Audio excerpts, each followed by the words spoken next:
Lengua. Conversaciones con Jorge Velázquez. Bienvenido al episodio número 16 de la quinta temporada de Lengua. Qué bien que estás aquí dispuesto a escuchar un episodio muy interesante.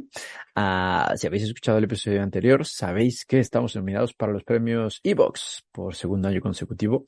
Estamos muy contentos y espero que si nos estás escuchando y te gusta nuestro programa, nos votes. Es muy fácil, tienes que ir a Google, poner premios iVoox 2022. Y bueno, te aparecen opciones y una de ellas es Votaciones Premios 2022. Ahí tienes que entrar, buscar nuestro podcast, Lengua, Conversaciones con Jorge Velázquez, te pedirán tu mail y ya está. Es muy sencillo. Ojalá nos puedas ayudar con tu voto. Nos harías un gran favor. Gracias a iVoox por nominarnos otra vez. A ver si este año tenemos suerte. Ya se verá. Y bueno, también recordar que la escuela babytribu.com te está ofreciendo un 20% de descuento en sus cursos, talleres y demás. Ir a su página, escuelababytribu.com. Hay muchas cosas que a lo mejor os interesa. Y si tú no eres padre o no tienes hijos, este es un regalazo, es un regalo perfecto para alguien que esté necesitando un poquito de ayuda en la relación que tiene con sus hijos o con sus padres o con sus hermanos. Eso sería un bonito regalo, vamos a decirlo así. Además con un descuento, 20% de descuento. Vamos a escuchar el episodio del día de hoy con Martín Lutero, un súper episodio, gracias a Ana Carolina de la Fundación Magnolia, que fue quien nos puso en contacto con él. Y bueno, disfrutar mucho el episodio y gracias por seguir aquí. Saludos grandes. Hola a todos, bienvenidos a un nuevo episodio de Lengua, nuestro super podcast con gente interesante. Hoy tenemos una persona interesante, ¿no? Interesantísima, Martín Lutero. Pero ¿qué hace? ¿A qué se dedica? ¿Cómo llegó? ¿Dónde está? Bueno, quiero que nos lo cuente él. Hola Martín. Buenas tardes, ¿cómo estáis? Bien, ¿y tú? Muy bien, gracias. Muy orgulloso de estar aquí, con mucha ilusión. No, nosotros estamos muy contentos de tenerte aquí. Gracias por este espacio, por este ratito que vas a pasar aquí con nosotros.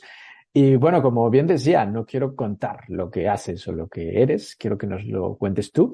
Voy a empezar desde cero. Tú eres de un pueblecito de Guinea Ecuatorial.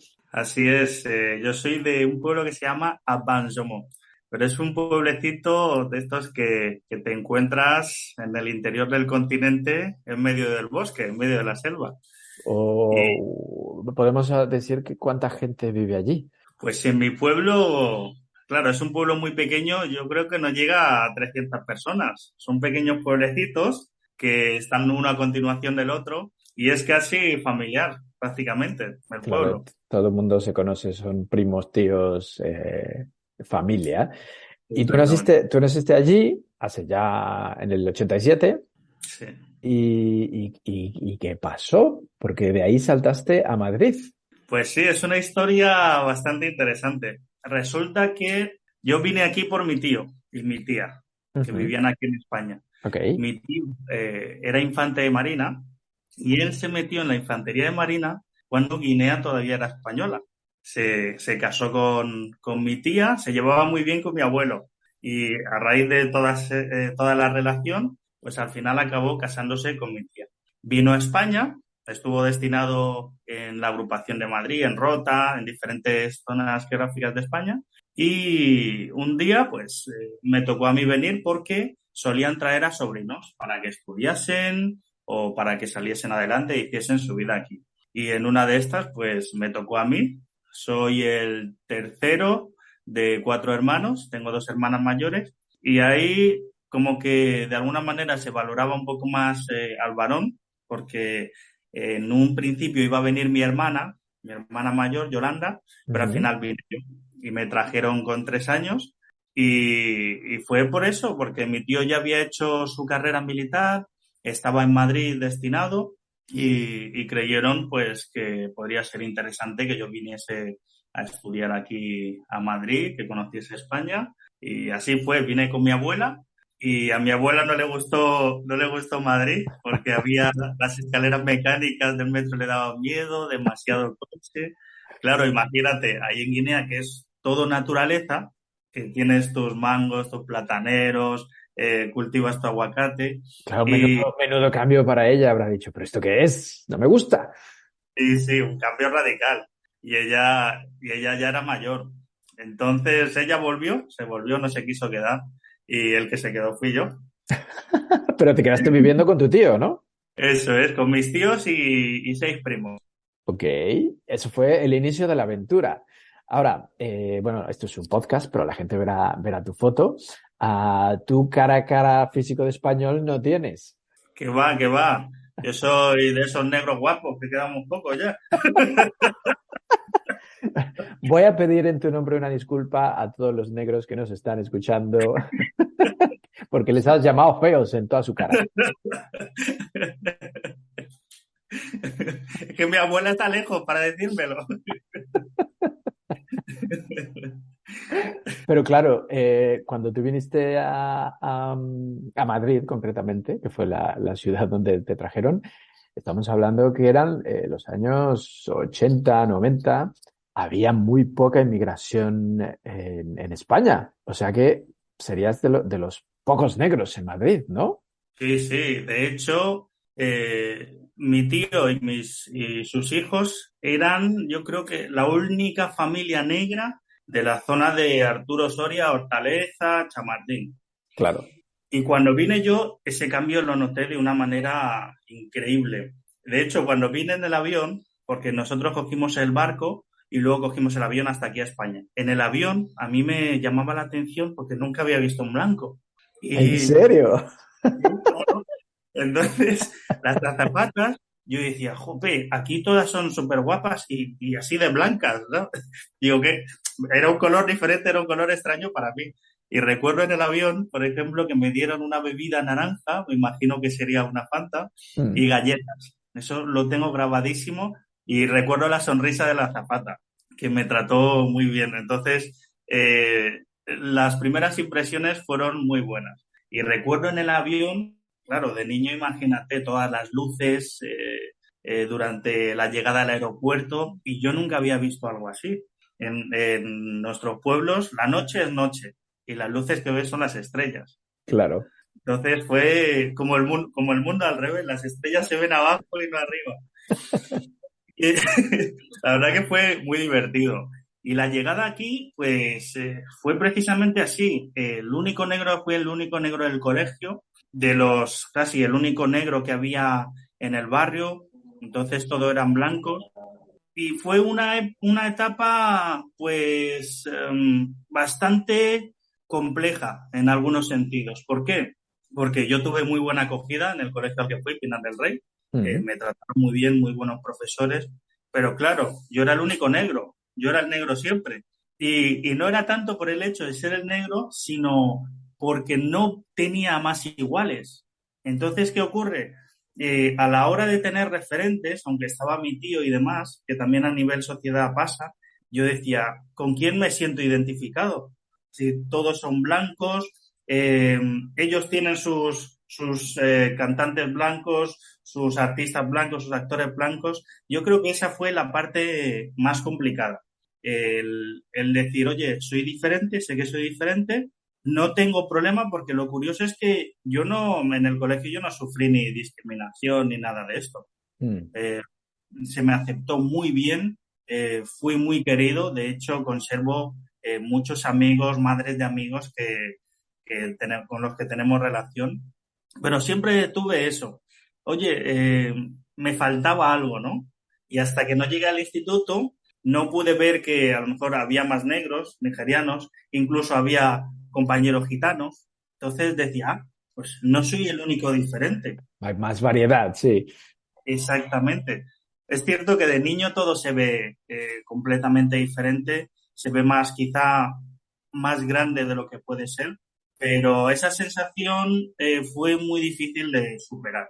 El ser la única persona negra y no tener a nadie a quien seguir, porque aunque mi tío sí ha sido un referente muy importante, de hecho, fíjate, fue el primer oficial negro de España, mi tío. ¡Wow!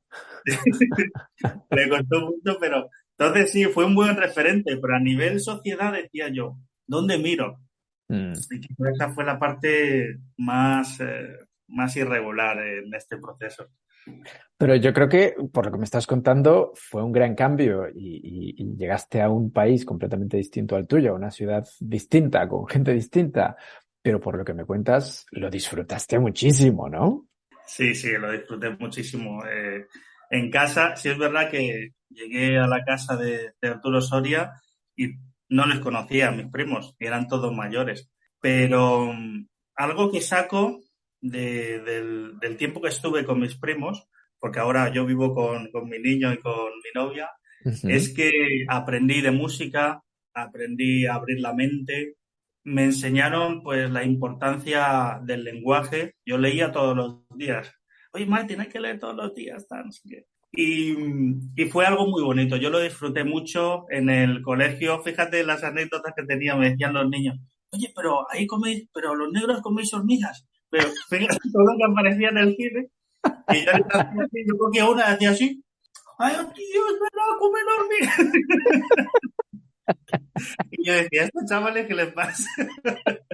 Qué raros son. Sí, sí, pero era divertido porque eh, era inocente y era bonito y preguntaban con una curiosidad, pues que a mí me llamaba la atención. Y de hecho, hice muy buenos amigos por eso y fue ¡buah! Muy divertido. Preguntas que, oye, pero solo tiene las palmas de las manos blancas. Digo, bueno, y las de los pies. Y luego decía, claro, me hacía pensar a mí, digo, pues es verdad, ellos son blancos enteros y... Pero hubo situaciones muy bonitas y lo disfruté. Lo disfruté porque tuve una muy buena acogida. Mm. Siempre me he sentido, la verdad, muy apreciado, querido con compañeros en casa y es algo que siempre voy a valorar. Y por entonces no teníamos toda la historia que hay ahora de quizá más racismo, menos racismo, por lo menos. A priori yo no lo vivía así en los primeros años. Los primeros 10 años, la verdad que muy, muy, muy, muy a gusto. Muy bien. Pero lo que me cuentas es triste en el sentido de que estamos involucionando. O sea, si en aquel entonces no había racismo, no había xenofobia, ¿qué coño está pasando ahora en España? Pues el miedo, por supuesto, siempre, bueno, somos humanos, yo creo que hay que empezar por ahí. El miedo hace que las personas cambien, que actúen diferente, que nos comportemos de formas que no pensamos o no esperábamos comportarnos.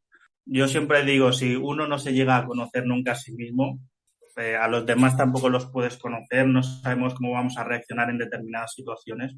Y puede ser también, pues, no sé si el clima político, no sé si las situaciones de crisis que también hacen mella. Entonces, al final, formas ahí un cóctel en el que crees que lo que viene de fuera te está perjudicando, cuando en realidad ha habido un enriquecimiento, yo creo que brutal. Yo cuando hacía rap o cuando me dedicaba a pintar, no encontrabas tanta variedad.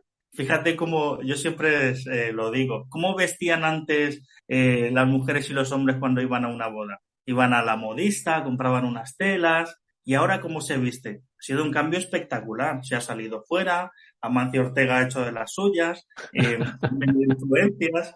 Entonces, esa parte es muy bonita. A nivel cultural, digamos que tenemos una mezcla increíble. España siempre ha sido crisol de culturas, pero a la vez siempre ha habido como un miedo a lo de fuera. No sé por qué.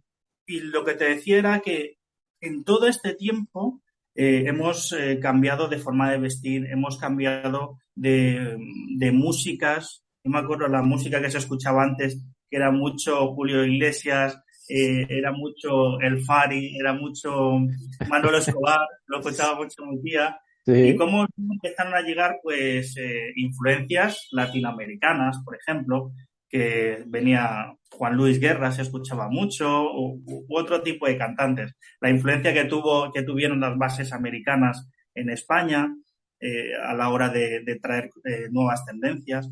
Entonces es como que, no sé si involucionar es la palabra, pero sí que se ha frenado un poquito. Porque yo antes, cuando salía a la calle, yo no encontraba la curiosidad, pero era una curiosidad inocente, pues del que quiere saber. Mm. Ahora es la curiosidad de ¿por qué estás aquí, no? ¿Quién ¿Qué se te ha perdido por aquí? te ha perdido por aquí? En Ah. muchas situaciones uno lo siente así, o en las miradas, o en la forma de hablar de las personas. Y puede ser por eso, porque se ha juntado tanto problema en cuanto a trabajo, en cuanto a crispación, en cuanto a cansancio mental de la gente por cómo está evolucionando en general el mundo, pues yo creo que al final todo se junta. Pero lo Mm. curioso de todo esto es que también lo he observado en otros países. El miedo a lo nuevo siempre está. Mm. Y sí es verdad que hace falta tiempo. Las personas necesitan tiempo para ir asimilando, para ir entendiendo, para ir aceptando que no necesariamente lo que viene de fuera es malo. Evidentemente, siempre va a haber personas, siempre va a haber cosas, siempre va a haber... Pero no porque haya una plaga de cangrejo de río, vamos a dejar de cangrejo americano, vamos a dejar de comer cangrejo, ¿no? Exacto. Sí, es ese discurso del vienen aquí a robarnos el trabajo y a quitarnos oportunidades, es un poco ya casposo, no, no, no. Ahora, vamos a centrarnos mejor en tu carrera musical, porque bueno, tú llegaste a España, llegaste a Madrid, y ¿de dónde viene la cultura del hip hop, el rap, el graffiti? ¿Qué pasó? Bueno, ahí ya te voy a decir de primeras que me ayudó muchísimo. Y es un mundo eh, al que invitaría a todo el mundo. Yo empecé en el rap, pues gracias a mis primos. Tenía unos primos que en casa siempre se escucha mucha música. Mi tía escuchaba mucho a Julio Iglesias, mi tío escuchaba a Manolo Escobar y música africana, mi prima Yolanda escuchaba mucho Mónica Naranjo, Los Secretos, mi prima Esther era más de Mecano, mi primo Tino era mucho de rap y mi primo Santi era de soul, de R&B y mi primo Paco que estaba afuera. Entonces, esa mezcla, pues era inevitable que me atrayese la música. Y mi primo Santi me enseñó una vez música de Tupac Shakur, un rapero americano. Y en concreto la canción Change, Cambios. Me Mm. volví loco buscando las traducciones y demás. Y empecé a seguir a ese artista. Estaba enamorado de sus letras. Cuando estaba triste lo escuchaba. Cuando estaba contento también. A medida que fui creciendo, amigos me pasaban más música. Y el rap empezó pues como un juego. Quería hacer lo que hacía esa persona, pero en español. Y yo no sabía que había raperos españoles por entonces, pero yo quería hacer lo que ese señor hacía. Y entonces empecé a hacerlo en el colegio. Digo, este hombre hace poemas. Bueno, pues voy a practicar con los poemas. Y me pasaba en el colegio que algunos amigos me seguían o que cuando me tenía que aprender las poesías, porque por entonces, aunque yo iba a iglesia protestante, daba religión católica en el En colegio. el colegio, claro. Y la profesora decía, hay que aprenderse este poema. Y yo lo rapeaba. Martín, casi no es, que no sé qué. Muchas veces acababa fuera de clase precisamente por rapear los poemas de la Virgen María. Pero, Vamos, realmente sacrilegio, ¿cómo se te ocurre, niño? así es. Y ese fue el inicio realmente. Y a partir de ahí, fíjate que el rap me hizo querer aprender más de lengua, aprender a hablar mejor, vocalizar más. De hecho, tuve a mi profesora de lengua, que se llamaba Fran Ganillo, la recuerdo siempre con mucho cariño, Mm. porque yo era de los que se sentaba atrás hasta que me puso ella delante y ya empecé a sacar buenas notas. Buenas notas. Y le enseñaba mis letras. Me decía, pues esto así, tienes que buscar esta rima, este tipo de cosas, tal. Me recomendaba novelas de literatura. Y así fue el inicio y cómo fue creciendo esa pasión por el rap.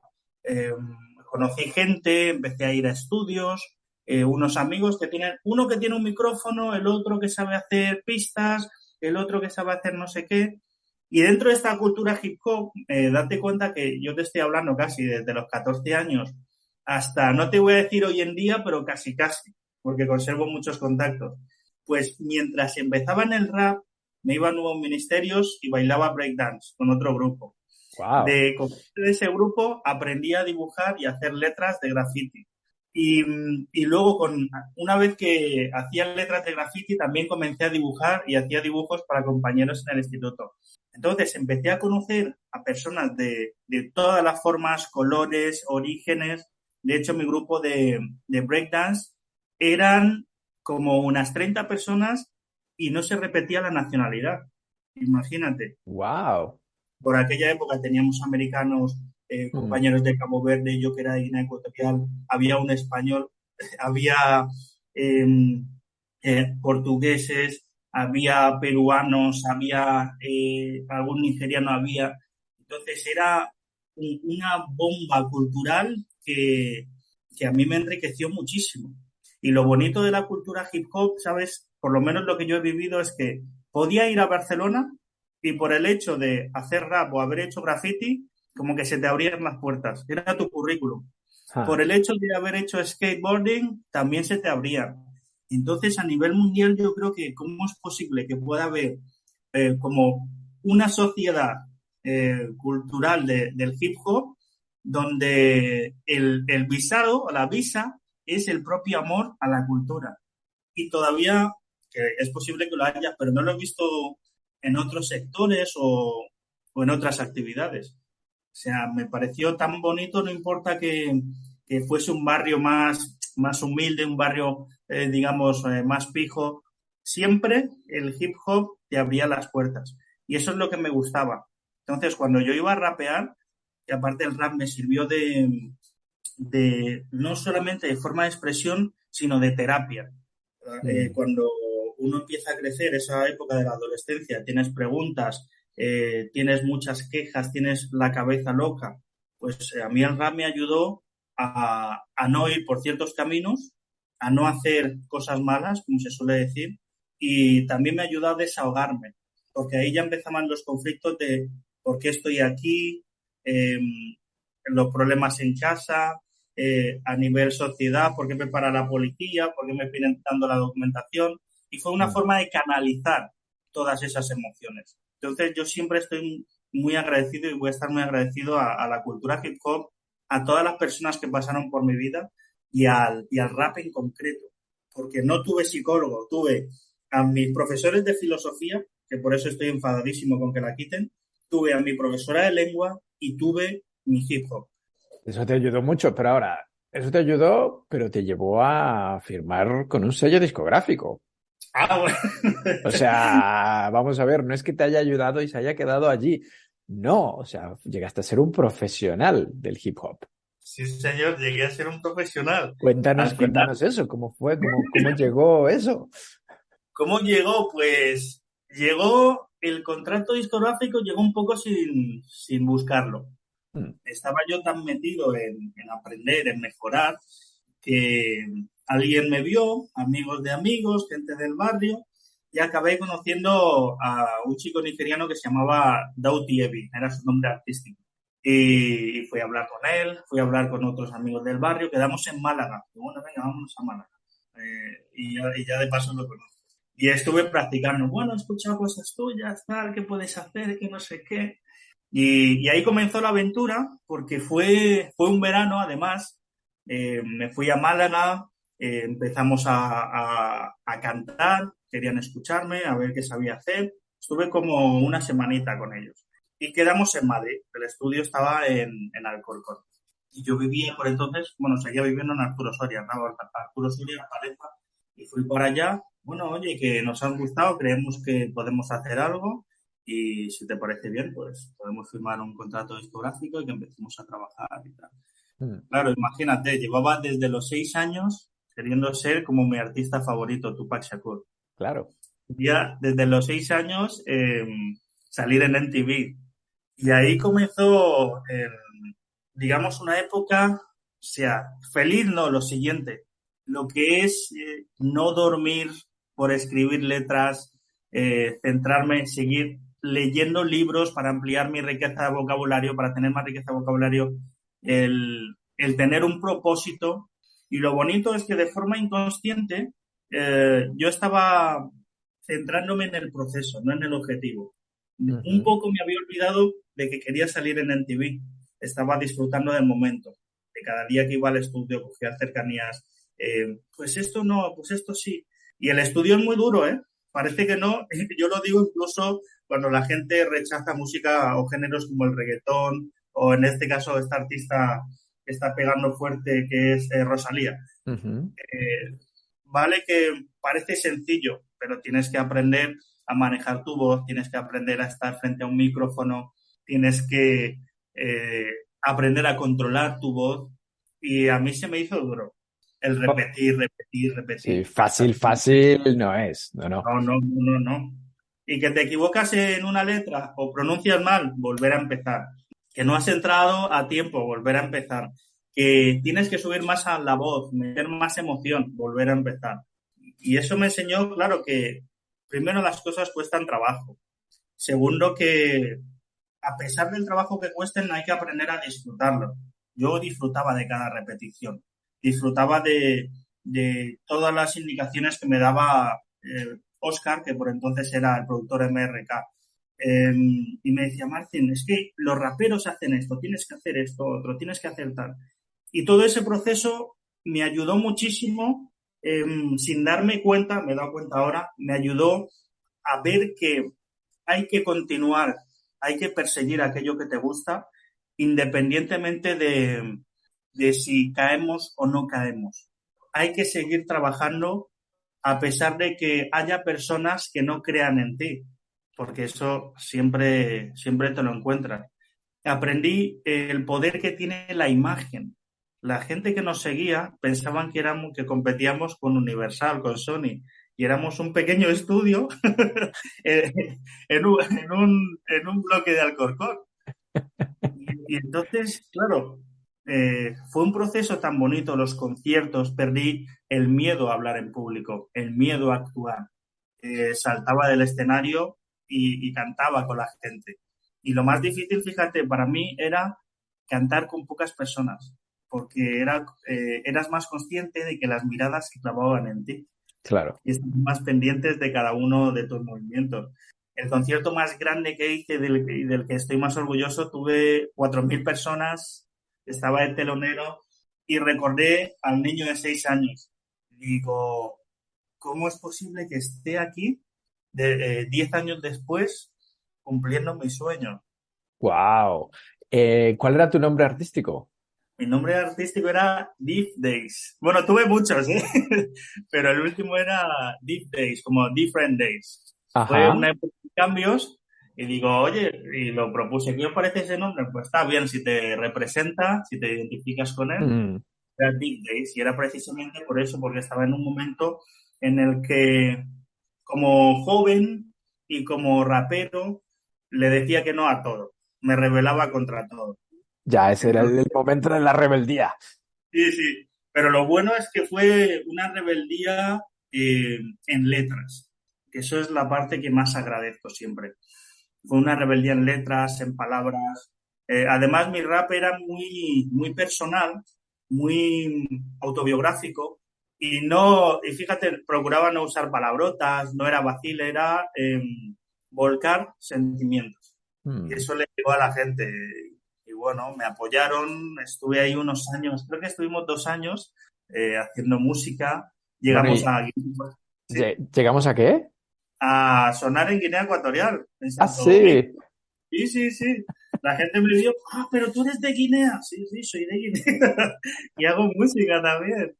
Y bueno, todo hay que decirlo que pudiste ver tu video en MTV. En MTV, en 40 Televisión, que por entonces era como imposible llegar, Mm.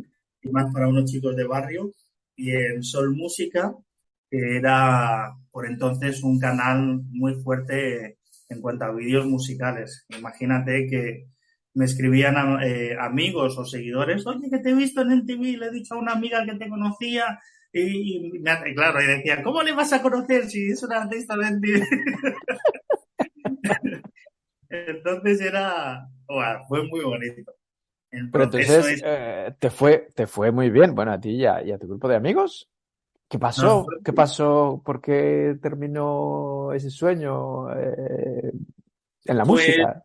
al final supongo que fue una etapa más. Ujú. Aprendí lo que tenía que aprender y viví lo que tenía que vivir. Y terminó. Muchas veces me pregunto, o lo hablaba con una amiga, dejamos de hacer cosas o por qué aparentemente dejamos las cosas a medias y no, y quizás no es que las dejemos a medias. Opino que cuando ya no sientes esa misma pasión, esa misma emoción, quizás es el momento de dejarlo, de invertir tu energía en otra cosa. Yo me llevé mucho aprendizaje en todos los sentidos a nivel emocional, experiencial, a nivel conocimientos de esa etapa. Y llegó a su fin porque ya no me latía el corazón igual. Ya no tenía ese ansia, esas ganas, tenía ganas de hacer otra cosa. Entonces, pues decidí que era el momento de parar, de respirar y de ver qué otra cosa podía hacer. Entonces se acabó ahí el mundo de la música y tú has estudiado y has hecho un montón de cosas. O sea, tú tienes una mente muy inquieta. Has estudiado cocina, has creado páginas web, has realizado un grado de protocolo de organización de eventos y comunicación corporativa. ¿Cómo? ¿Por qué? A ver, se me acumulan las preguntas. O sea, de salir en MTV y rapear a estudiar cocina. A la cocina, sí. Al final es otra forma de arte. Yo empecé a hacer cocina porque, fíjate, mi primo, que es músico y que además cocina, pues me lo transmitió. Y el mundo de la cocina es un mundo también muy creativo. Y no hablo solamente del nivel de cocina top que tenemos ahora de estrellas Michelin, sino a mí me gusta la cocina de andar por casa, la cocina de las abuelas, la cocina que se hace despacito, con paciencia. Ajá.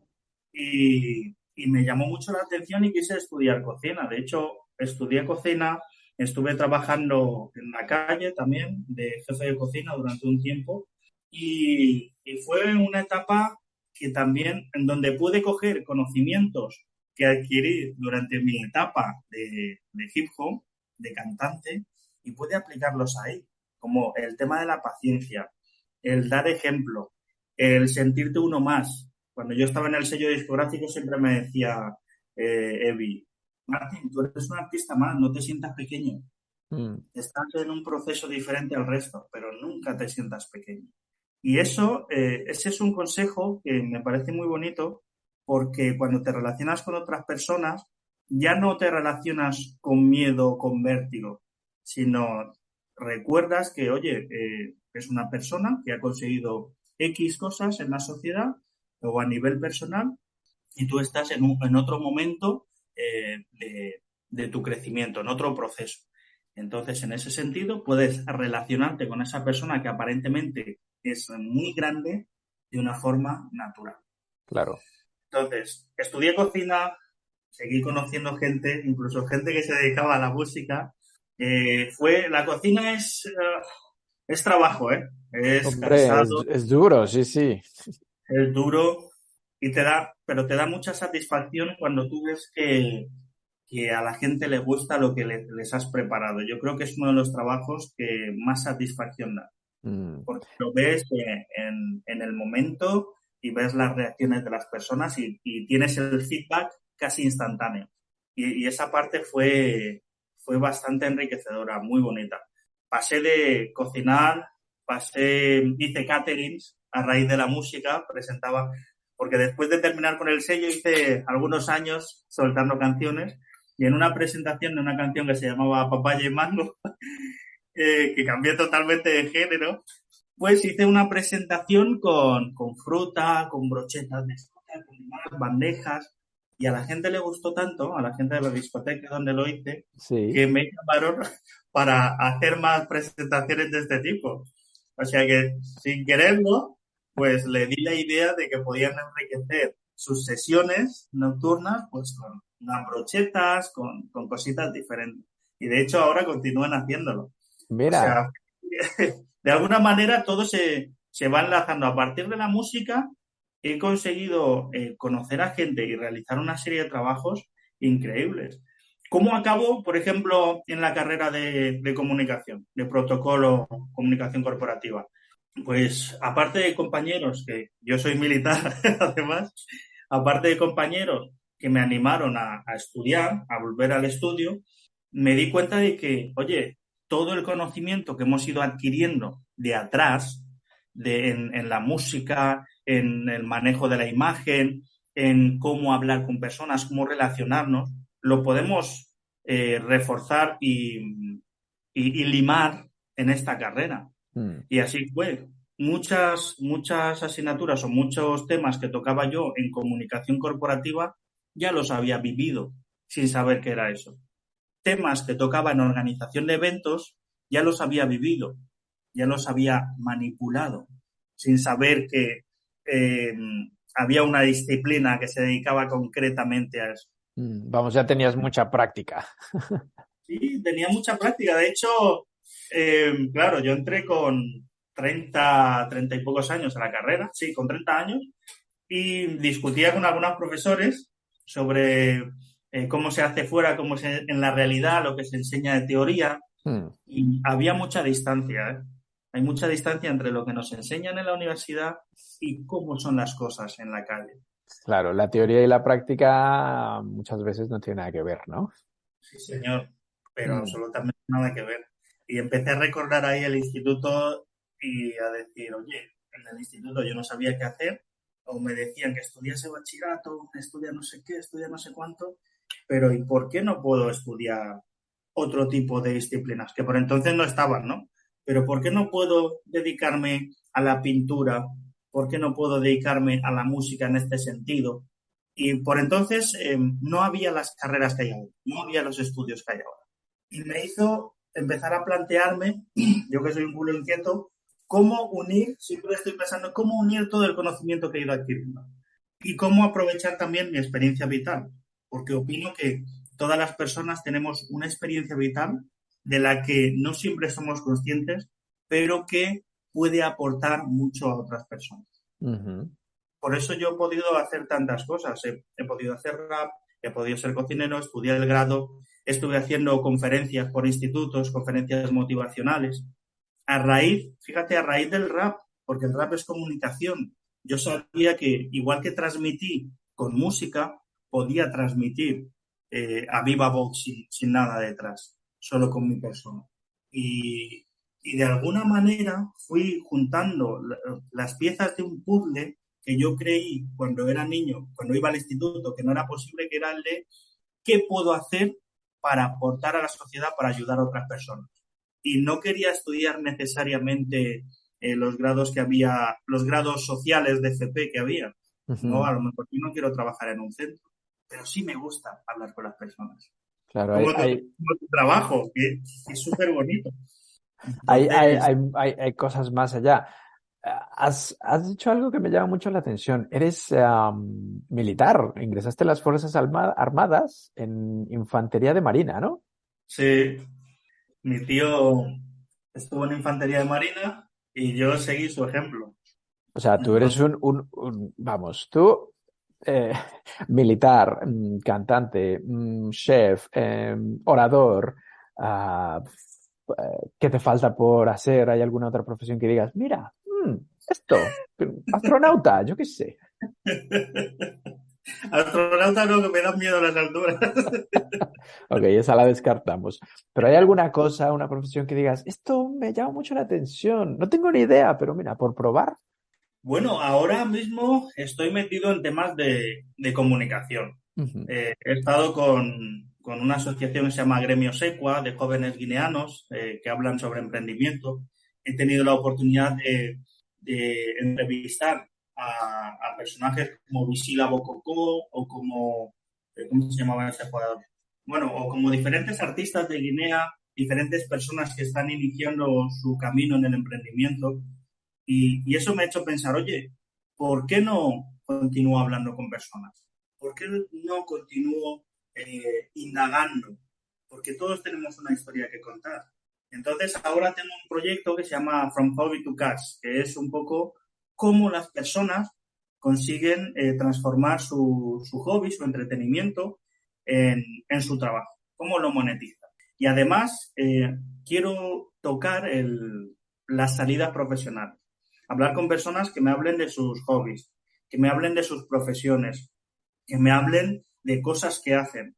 ¿Por qué? Porque lo que me pasó a mí en el instituto es que yo hablé con el orientador profesional porque precisamente no sabía cómo volcar mis inquietudes en una profesión y no me supo orientar, no me supo decir qué salidas había, qué opciones había. Siempre hablamos de salidas, pero ¿y si puedo aunar mi pasión y una salida profesional? Claro.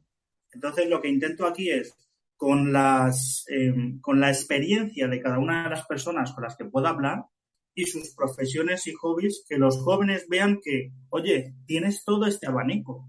Si, por ejemplo, te gusta el dibujo, puedes ser tatuador, puedes hacer graffiti. De hecho, conozco a muchos grafiteros que están exponiendo en grandes museos por el mundo. Puedes ser diseñador de interiores. De hecho, fíjate, esto no te puedo enseñar mucho, pero es de mi pasión por el dibujo. Eso Y lo has hecho tú. Bueno, la gente que claro, nos escucha no lo ha visto, pero estás en tu casa, me imagino, y tienes una pared pintada súper chula, con formas geométricas. Es muy bonito.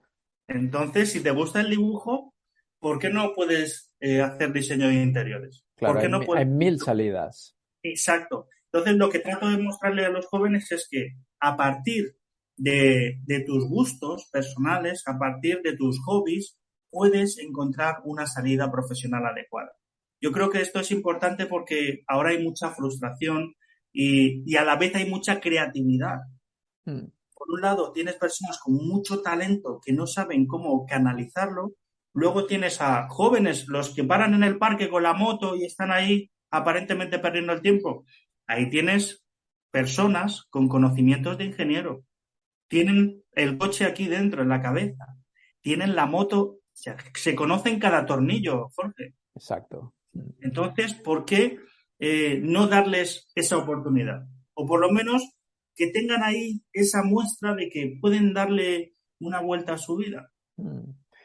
Has dicho algo muy importante, hace falta orientación. Muchas veces los jóvenes no saben, tienen clarísimo lo que les gusta, pero no tienen claro cómo ganarse la vida con ello, o qué carrera sería mejor para ellos, o qué salidas tiene. From Hobby to Cash es tu proyecto. Si alguien nos está escuchando y le interesa, ¿dónde lo encuentra? ¿Dónde te conecta? Pues puede entrar en la página web www.academiamartin.com y ahí va a haber una parte que es de membresía, donde enseño un poquito de oratoria, hago reflexiones y las comparto. Y otra parte en la que vamos a tener esa sección de From Hobby to Cash, donde todavía no hemos subido ningún vídeo, pero ya estamos haciendo entrevistas y muy pronto lo vamos a lanzar. Pueden ponerse en contacto ahí conmigo en mi Instagram, que es martin.lutero.malunza, o directamente por correo electrónico, que es malunza.me@gmail.com. Entonces, Perfecto. yo creo que la página web va a ser más fácil. Pero, si tienen que contar su historia, pueden aportarla. O sea, yo valoro igual a un agricultor que a un ingeniero, que a un periodista. ¿Por qué? Porque el periodista no sabe de agricultura, no sabe cómo se tiene que mimar un Claro. calabacín para que Mm. crezca.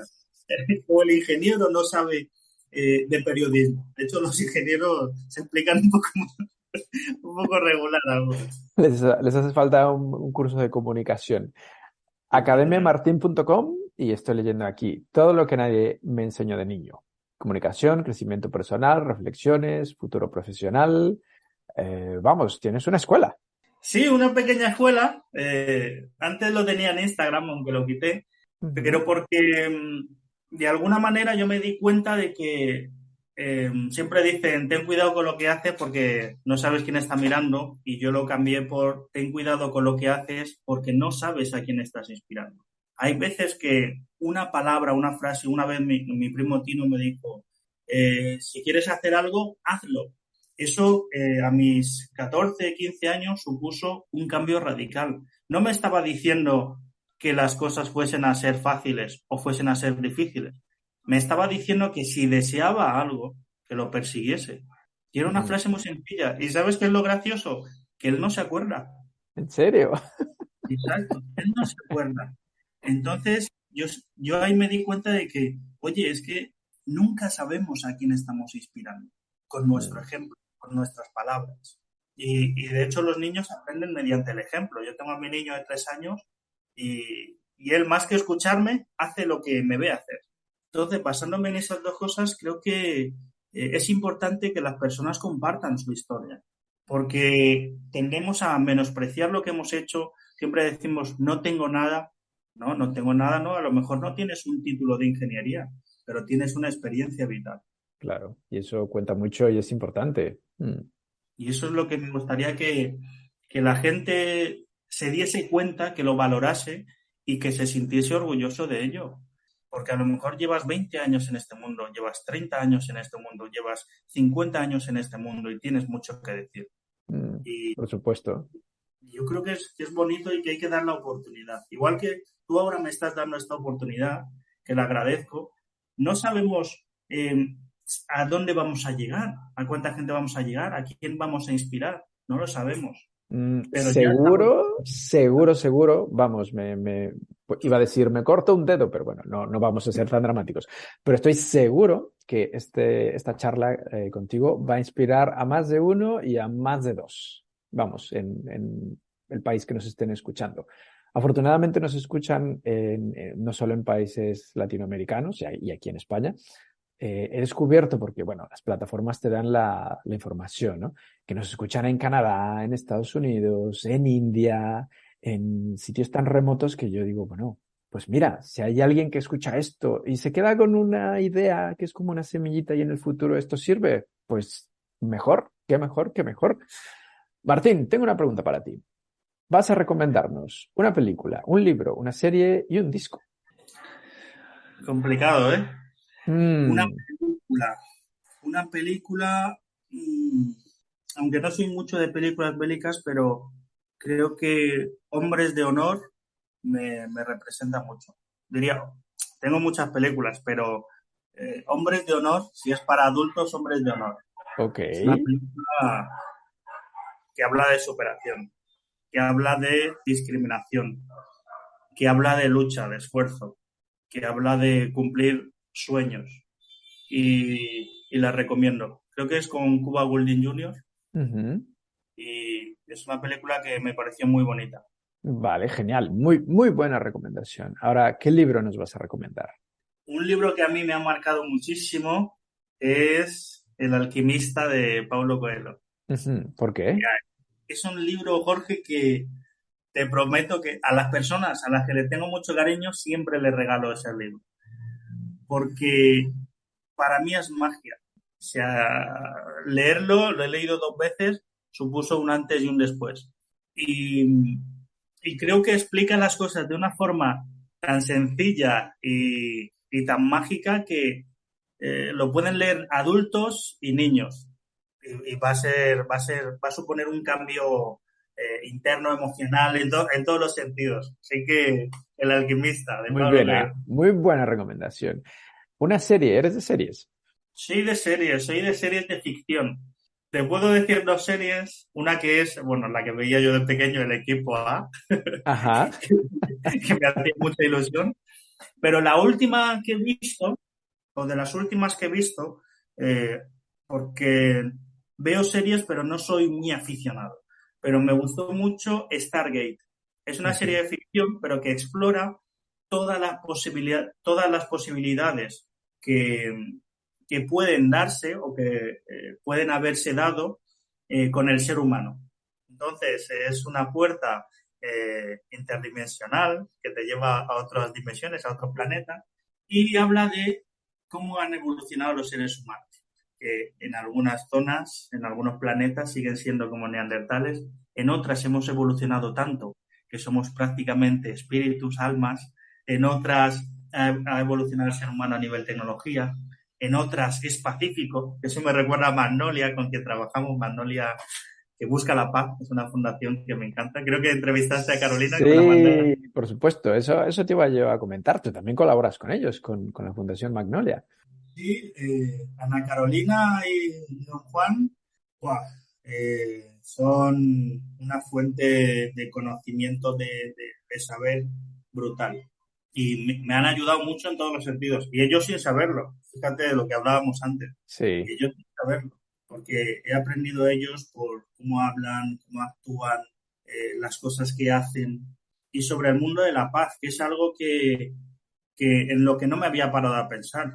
En el colegio te hablan un poco de paz, la paloma, en los países, pero ¿qué es la paz? Es que también hay paz personal, paz interna, hay Mm, paz en la familia, hay paz en la sociedad, cómo buscarla, cómo gestionar situaciones para, para salir de los conflictos, que es algo natural en los humanos, que haya conflictos, pero bueno, habiendo conflictos, ¿cómo podemos dar el siguiente paso para abordarlos, para gestionarlos?